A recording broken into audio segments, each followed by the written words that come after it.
Salut mes âmes rebelles et bienvenue dans ce troisième épisode de la saison 2 d'âmes rebelles. Pourquoi certaines entités nous accompagnent? Alors j'enregistre cet épisode à l'extérieur, il est 5 heures du mat. Vous allez entendre les coqs qui sont en train de s'éclater et de réveiller le monde endormi. Si tu as écouté les 2 premiers épisodes, tu sais déjà que le monde invisible n'est pas séparé de nous, mais qu'il nous entoure, nous traverse. Il résonne avec nos propres vibrations. Aujourd'hui, nous allons explorer une question essentielle. Pourquoi certaines entités nous accompagnent? Pourquoi certaines présences semblent rester autour de nous?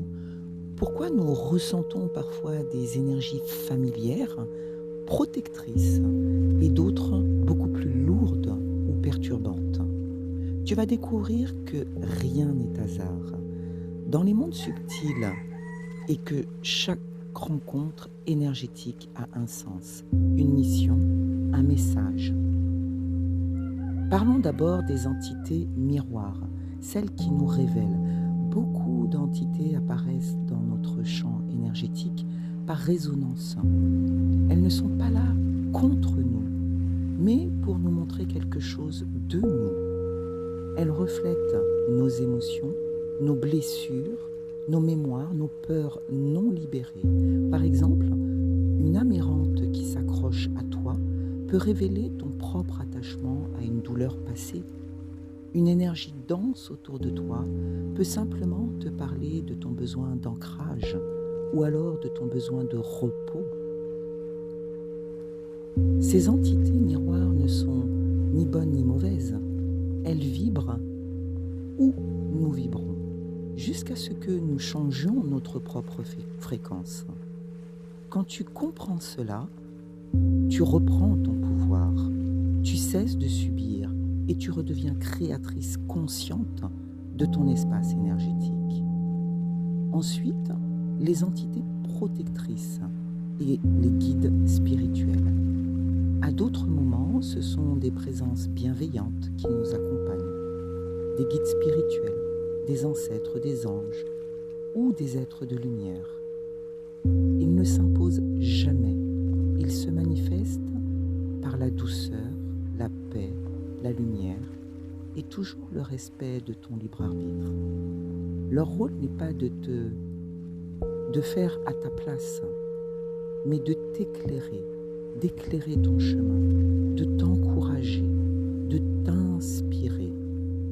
Ils sont là lorsque tu ouvres ton propre cœur, lorsque tu demandes de l'aide ou simplement lorsque tu vibres dans l'amour et la gratitude. Ils accompagnent ton âme depuis bien avant ton incarnation. Certaines sont là pour toute ta vie, d'autres pour une période, ils sont de passage, selon les passages que ton âme traverse. Puis, les entités dites de mémoire et les contrats d'âme. Certaines présences sont liées à des mémoires karmiques ou transgénérationnelles. Elles reviennent non pas pour nous hanter, mais pour achever une histoire inachevée. Il peut s'agir d'âmes avec laquelle nous avons eu un lien très fort dans d'autres vies, par exemple, ou de mémoires familiales qui cherchent à être reconnues et libérées à travers nous. Ces liens sont souvent porteurs d'une leçon. Apprendre le pardon, la libération, la compassion, la souveraineté. Lorsqu'une entité te suit ou se manifeste de manière répétée, demande-toi toujours, qu'est-ce qu'elle essaie de me montrer? Qu'est-ce que je n'ai pas encore accueilli ou guéri en moi? Rien n'est extérieur à toi. Le grand secret, c'est que rien n'est séparé. Ce que tu perçois à l'extérieur, ce n'est qu'une extension de ta conscience. Le monde invisible te reflète simplement ton monde intérieur. Alors quand une entité t'accompagne, qu'elle soit lumineuse ou dense, souviens-toi toujours, elle n'a pas de pouvoir sur toi. Elle n'a que le pouvoir que tu lui donnes toi. Et lorsque tu changes ta vibration, eh bien, elle change aussi. Tu n'as pas besoin de combattre ou de rejeter les présences. Tu peux simplement les reconnaître, les remercier pour le miroir qu'elles t'offrent, puis leur permettre de poursuivre leur chemin en te recentrant toi-même dans ta lumière. Les entités qui t'accompagnent ne sont pas là par hasard. Elles viennent te rappeler une chose essentielle. Tu es créatrice de ton espace énergétique. Et tout ce qui entre dans ton champ répond tout simplement à ta vibration du moment. Plus tu vas t'alléger, plus tu t'aimes, plus tu vas vibrer haut. Et plus les présences autour de toi deviennent lumineuses, inspirantes et apaisées. Dans le prochain épisode, nous parlerons d'un sujet essentiel. Faut-il se protéger du monde invisible ou simplement s'aligner à sa lumière intérieure?